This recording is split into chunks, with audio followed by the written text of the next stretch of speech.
तेरे बीच का लाल हूँ, ऐसा बिगुल बजाऊंगा, अपने सच्चे कार्यों के बल पर क्षेत्र का सेवक कहलाऊंगा। जी हाँ मतदाता साथियों, मतदाता मालिकों, पिछले 5 सालों के बाद आपके बीच आया है चुनाव, आपके बीच आया है मतदान। जी हाँ, आपका वोट आपका भविष्य बना सकता है। सोच समझकर, जांच परख कर इसका प्रयोग करें। सोचे कि कौन सा ऐसा प्रत्याशी है जो आपके क्षेत्र की समस्याओं का निदान कर सकता है। जी हाँ मतदाता साथियों, सोचे कि कौन सा ऐसा प्रत्याशी है जो आपकी आवाज को सरकार तक पहुंचाने के लिए सक्षम है, जो आपकी आवाज को बुलंद कर सकता है, और वो है जो इस चुनावी महासमर मेले में अपना चुनाव निशान लेकर आए हैं। जीप छाप, जो कि बैलेट पेपर के क्रमांक संख्या 10 पे अंकित है। तो इसी चुनाव निशान जीप के आगे आपको, हमको, हम सबको अपनी चट्टानी एकता का परिचय देना है और के चुनाव निशान जीप छाप पर बटन दबाना है और इन्हें भारी मतों से विजयी बनाना है। जी हाँ मतदाता साथियों, भाई परवेज आलम जी जो आपके बीच के हैं, समाज सेवी हैं, लोकप्रिय हैं, जो चाहते हैं अपने क्षेत्र में विकास की गंगा बहे, जो चाहते हैं सरकार से मिलने वाली तमाम योजनाओं का लाभ अपने क्षेत्र तक पहुंचे, तो एक ऐसे व्यक्ति को चुने जो चाहता हो अपने क्षेत्र का विकास। आइए एकजुट हो जाइए और एक एक कीमती वोट सिर्फ और सिर्फ इनके चुनाव निशान पर ही दीजिए, इनके चुनाव निशान पर ही दीजिए। याद रखें, जिनको इस चुनावी समर में, चुनावी बेला में चुनाव निशान मिला है जीप छाप। जी हाँ मतदाता साथियों, तो इसी चुनाव निशान जीप छाप पर आपको, हमको और हम सबको अपनी चट्टानी एकता का परिचय देते हुए अपना एक एक कीमती मत देते हैं और इन्हें भारी से भारी मतों से विजयी बनाते हैं।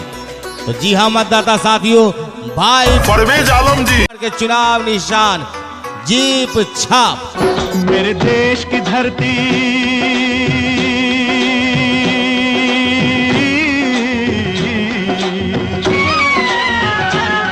मेरे देश की धरती सोना उगले उगले हीरे मोती।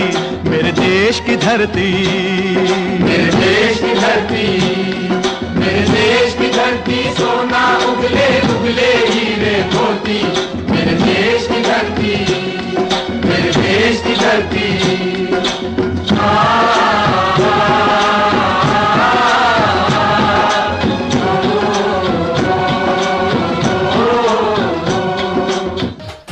हर जाति हर धर्म से भी ऊपर उठकर, हर जाति हर धर्म से भी ऊपर उठकर जिनका विचार है, जो सच्चाइयों के पसघर एवं गरीबों के मददगार है, एक ऐसा ही सच्चा उम्मीदवार है भाई परवेज आलम जी। तो इस बार पंचायत समिति सदस्य पद के लिए अपना चुनाव निशान लेकर आए हैं जीप छाप। जी हाँ, जीप छाप, इसी चुनाव निशान जीप छाप के आगे आपको अपनी चट्टानी एकता का परिचय देना है और इन्हें भारी से भारी मतों से विजयी बनाना है। तो याद रहे, चुनाव निशान जीप छाप। आपका और हमारा अपना चुनाव निशान है जीप छाप। आप तमाम छात्र, नौजवान साथियों, मजदूर, किसान भाइयों, माताओं, बहनों, जी हाँ, आप तमाम अल्पसंख्यक भाइयों का अपना चुनाव निशान है जीप छाप। तो बस इसी के सामने बटन दबाना है, तो याद रखना है जीप छाप। तो जहाँ भी देखे जीप छाप, वहीं बटन दबाएं हम और आप। मेरा रंग दे बसंती चोला था भगत सिंह ने बोला, जब भड़का क्रांति का सोला, आसन दुश्मन का टोला। आजादी के निशानी हो, वीरता के कहानी हो,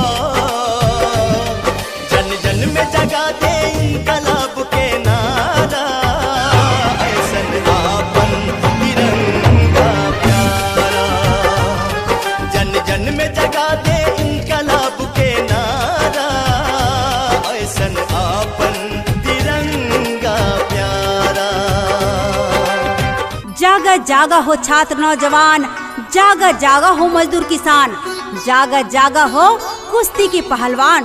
काहे कि अभी जागे के बेड़ा आ गइल बा, अभी अपन क्षेत्र में चुनाव के समय आ गइल बा।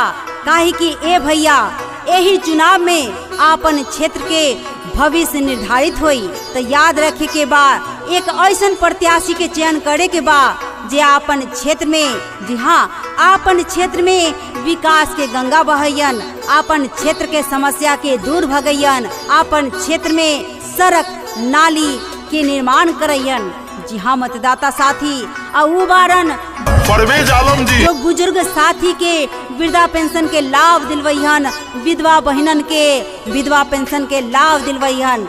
जी हाँ, जिनका आवास न बा तो उनका प्रधानमंत्री आवास योजना के लाभ दिलवैहन, राशन कार्ड की व्यवस्था करवैहन। जिनकरा के चुनावी जंग में चुनाव निशान मिलल बा जीप छाप। हाँ तो भैया याद रही जीप छाप, जे की क्रमांक संख्या 10 पे अंकित बा। तेज जीप छाप के आगे हमनी के, रउआ के और हमनी सब के अपनी एकता के चट्टानी परिचय देने के बाद और हिनका के भारी से भारी मतों से विजयी बनावे के बाद। तो याद रहे भाई परवेज आलम जी, चुनाव निशान जीप छाप। सिंघासो पंचायत के मतदाता जिंदाबाद जिंदाबाद जिंदाबाद, सिंघासो पंचायत के जनता जिंदाबाद जिंदाबाद जिंदाबाद, जिंदाबाद जिंदाबाद जिंदाबाद, जीप छाप जिंदाबाद, जिंदाबाद जिंदाबाद, सिंघासो पंचायत के मतदाता जिंदाबाद जिंदाबाद जिंदाबाद, सिंघासो पंचायत के जनता जिंदाबाद जिंदाबाद जिंदाबाद। सुनो ए भैया सुनो ए भाभी, झांसे में ना आएंगे, ठीक है। सुनो ए भैया सुनो ए भाभी, झांसे में ना आएंगे। अरे भारी मत से इनको अब की विजयी हम बनाएंगे, ठीक है। भैया जिंदाबाद जिंदाबाद जिंदाबाद।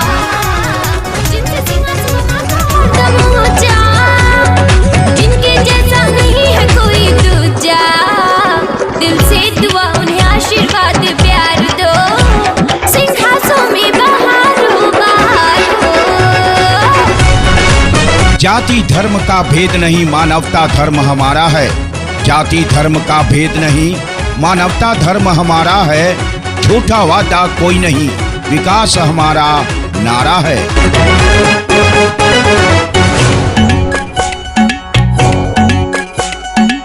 भूमि का सपूत भूमि बचाएगा, अपना एक एक वादा वो तो निभाएगा। भूमि का सपूत भूमि बचाएगा, अपना एक एक वादा वो तो निभाएगा। खेत खरिहान बोले, हंसता किसान बोले, गेहूं मकई धान बोले, घर दा सब उड़ जाए, ओस दाना घर आए, पछुआ और पुरवा की चले जो बयार हो। सिंघासों में बहार हो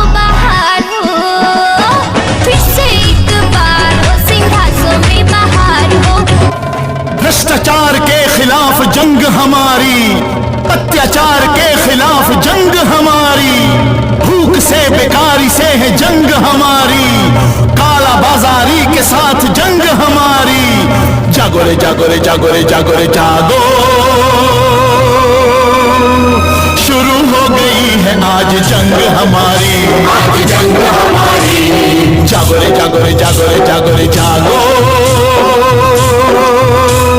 शुरू हो गई है आज जंग हमारी, आज जंग हमारी। दौलत के नशे का हमको मद नहीं चाहिए, दौलत के नशे का हमको मद नहीं चाहिए। जो धोखाधड़ी से बढ़े वह कद नहीं चाहिए। भैया जिंदाबाद जिंदाबाद जिंदाबाद। कर विकास चमक जाई हो गौआ, कर विकास चमक जाई हो गौआ। ए दादी अब के जीता तो चुनौआ, ए दादी अब के जीता तो चुनौआ। ए दीदी अब की जीता तो चुनौआ, ए चाची अब की जीता तो चुनौआ। बदल के रख दूंगा फिजा जमाने की, बदल के रख दूंगा फिजा जमाने की। हमें जिद है विकास की रोशनी जलाने की, संघर्ष किया हूँ विकास करूंगा, झूठा वादा नहीं करूंगा।